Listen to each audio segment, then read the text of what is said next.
And you want to roast. If you don't have a roast, what will you do? What will you do?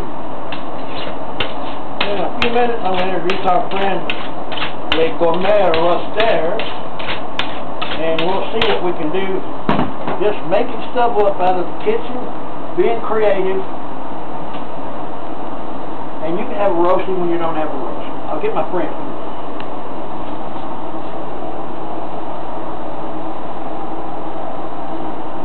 Howdy, youngs. I am Le Gourmet Roster. That was my doppelganger there. Y'all know him. Or you should anyway. I got here one genuine USDA ribeye steak. And I've got some fillet McNuggets in there, wrapped in your bacon and stuff. I got taters. I got carrots, celery, onions. Got some cabbage here. I'm going to that later on to make some stock with that. Because if you're going to be making a roast, you don't always have beef stock or something. You don't always want to roast a bunch of bones in the oven to make stock, know what I mean? So you don't have to do that. You can make stock from scratch. It'll work just fine. What I'm going to do here, I'm going to brown the steak. The reason I'm going to do that is when you cook meat in a liquid, if you don't have it browned on the outside, your liquid tastes real good when it's through, but your meat will just taste kind of like Play-Doh.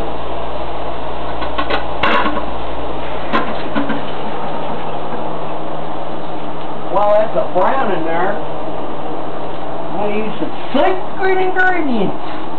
That's always good. This is some of that emerald stuff. Bam!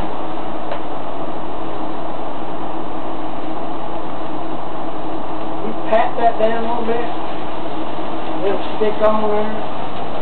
You want to leave that alone until it gets a crust on it. Because that crust is going to give you your berry protection.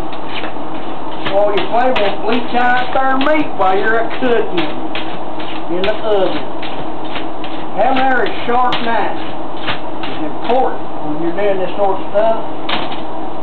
You will cut yourself on a dull knife a lot sooner than you will on a sharp knife because you use more pressure and you're going through stuff and it slips and you go, dang, I had 5 fingers a minute ago.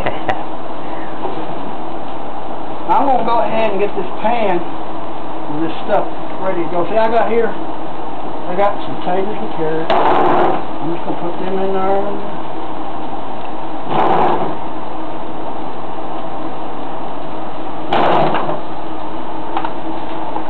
Woo! Vegetables are good things to have. Man ought to eat their vegetables every now and then, whether he likes it or not.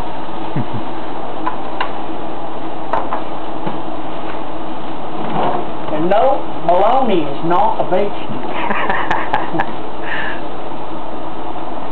I have right here now 2 filet mignons. And they've already been destroyed in a black cast iron skillet. And they're dead. They're dead, Jim. Well, you're not a doctor. Damn it, Jim. I'm not a doctor. I don't know what I am. I'm Le Gourmet Roster. That's what I am. Just ask Domino. Woohoo! Domino. Is that true?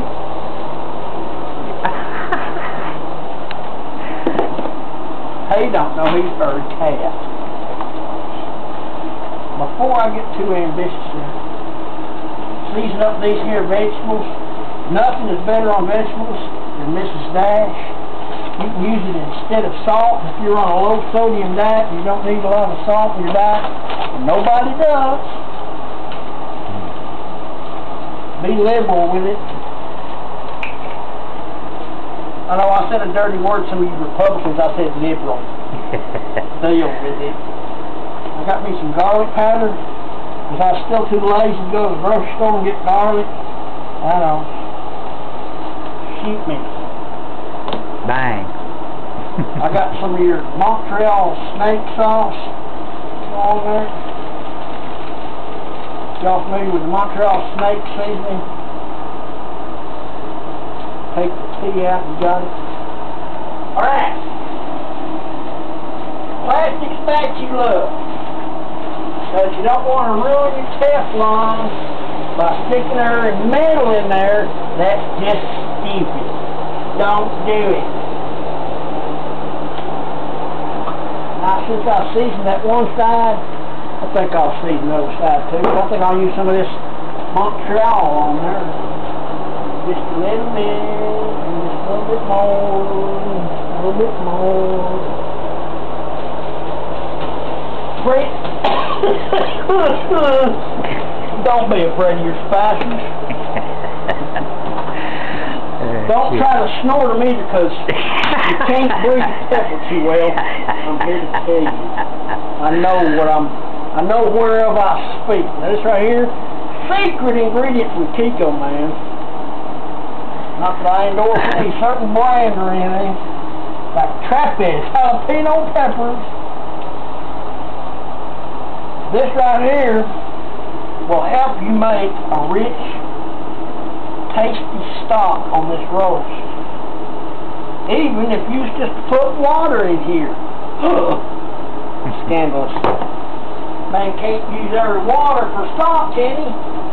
Yes, he can. Only they gonna murder us first. What am I going to do here? I need to let that crust up a little bit more. Put some of these here celery and onions in here. Gotta have plenty of onion in a roast. Onions turn into candy when they roast. Oh, better than candy. I'd rather have onions than candy when they're roasted. Of course, I don't know too many fellers that roast their candy anyway.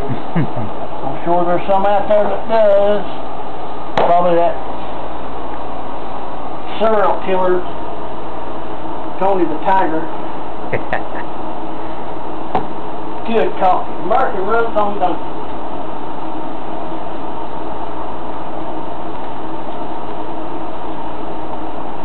Alright, we're ready. Put them in there too. These all blackened and browned. Now I'm gonna do my little thing here that's called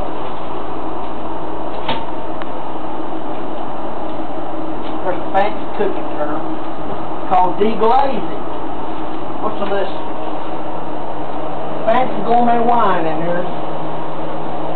What you do is leave your heat up good and high where it is. Just kind of rub around on them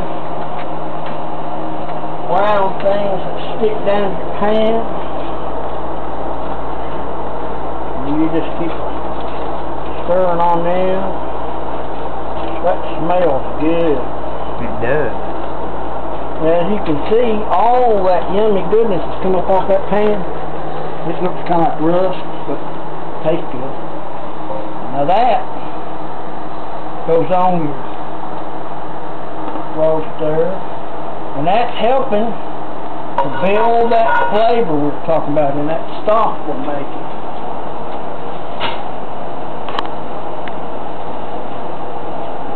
What else I'm going to do here? I'm going to take this, which is a brand name available on request, seasoned cabbage, which is already boiled. Now we boiled some cabbage not too much long ago. But I'm going to take this already boiled cabbage. I won't use my fingers since we're on TV. That cabbage out there. Oh, cabbage is good. Good. If you don't like cabbage, I think you're into Al-Qaeda.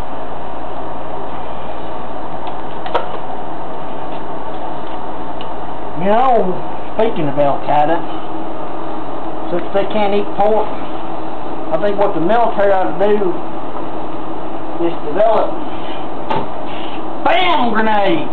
Right!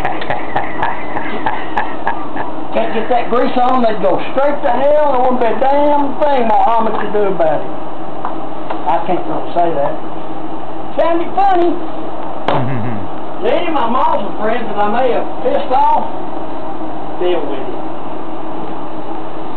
Pissed off. Christians, the Muslims, let's see, the Republicans. I'll get around to all of them sooner or later. And I love everybody equally. Right, I do. I swear I do. He said lying through his teeth. No, I do, seriously.